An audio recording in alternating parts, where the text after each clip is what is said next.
Les Africains ont été parmi les plus persécutés par l'esclavage dans le monde. En Afrique du Sud, la ville du Cap est un lieu où cette histoire douloureuse est évoquée.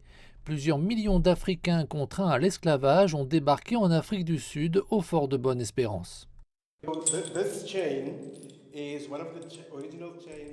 Donc, cette chaîne est l'une des chaînes d'époque à laquelle un esclave ou quelqu'un ayant commis un crime était enchaîné à ce mur, le mur d'origine, pour avouer au greffier du tribunal sa culpabilité ou non.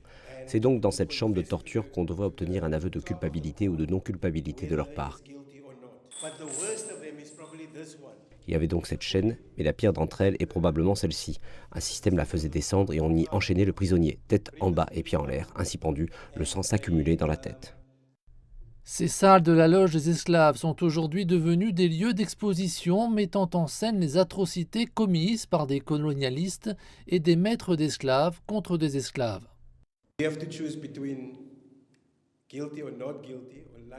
On devait choisir entre coupables ou innocents. Ceux qui reconnaissaient être coupables de crimes graves étaient soit dirigés vers la potence pour y être pendus, soit ils subissaient le supplice du pal.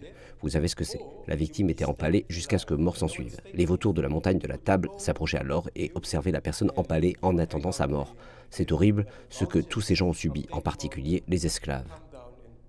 L'esclavage a finalement été aboli par les Britanniques en 1834. Plusieurs années plus tard, la suprématie blanche et la discrimination raciale sont toujours répandues dans certaines parties du monde, y compris en Europe et aux États-Unis de nos jours. C'est très triste pour moi en tant que descendant d'une telle race de voir encore une forme de suprématie apparaître de temps en temps. Vous savez, quand un joueur de rugby sur le terrain discrimine une autre personne d'origine noire, ou lors de l'incident avec Floyd en Amérique. Toutes ces formes d'oppression doivent être condamnées par tous et c'est pourquoi, là, pour moi, en tant qu'UNESCO et les organismes mondiaux, doivent faire plus pour sensibiliser les jeunes. Nous avons été choqués par l'histoire avec ce joueur de rugby. C'est pourquoi nous voulons savoir pourquoi nous devons encore être esclaves, surtout entre les blancs et les noirs, parce que ce type était un joueur et la police a tiré sur ce joueur.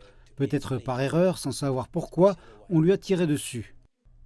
La communauté internationale est invitée à se souvenir des victimes du passé afin qu'elles puissent inspirer les générations futures à construire des sociétés justes.